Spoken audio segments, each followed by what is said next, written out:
اگر ہم دعاؤں پہ غور کریں تو کئی دعائیں ایسی ہیں جن میں ہمارے ظاہر، باطنی، روحانی، جسمانی تمام بیماریوں کا علاج موجود ہے۔ اب ایک دعا جو ترمذی شریف کے اندر ہے، نبی کریم صلی اللہ تعالیٰ علیہ وسلم نے تقریباً 17-18 چیزیں ہیں تو حضور نے ایک دعا میں ارشاد فرمائی، وہ جامع دعا کے نام سے بھی مشہور ہے، وظائف کی کتب میں، دعاؤں کی کتب میں وہ مل بھی جائے گی آپ کو۔ اب الفاظ پہ غور کریں آپ۔ اب ایک دعا ہے کہ رب اعنی ولا تعن علی، اے میرے رب میری مدد فرما، میرے خلاف کسی کی مدد نہ کر، وانصرنی ولا تنصر علی، اور میرے خلاف کسی کو کامیاب نہ کر، مجھے کامیاب فرما، وانصرنی ولا تنصر علی، مجھے کامیاب فرما، میرے خلاف کسی کو کامیاب نہ کر، وامکر لی ولا تمکر علی، میرے حق میں تدبیر فرما اور میرے خلاف کسی کی تدبیر کارگر نہ ہو، واہدنی ویسر الہدی لی، مجھے ہدایت دے اور اسے میرے لیے آسان فرما، وانصرنی علی من بغی علی،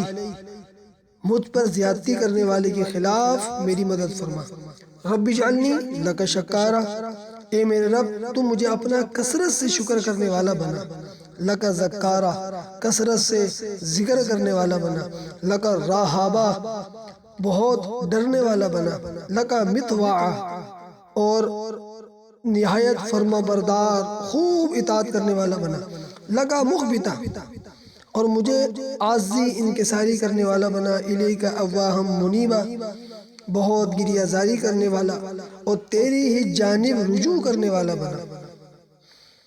اس کے علاوہ اور دعا بھی اس کے اندر ہے کہ رب تقبل توبتی واغسل حوبتی، یعنی میری توبہ قبول فرما، میرے گناہوں کو دھو ڈال، وَأَجِبْ دعوتی،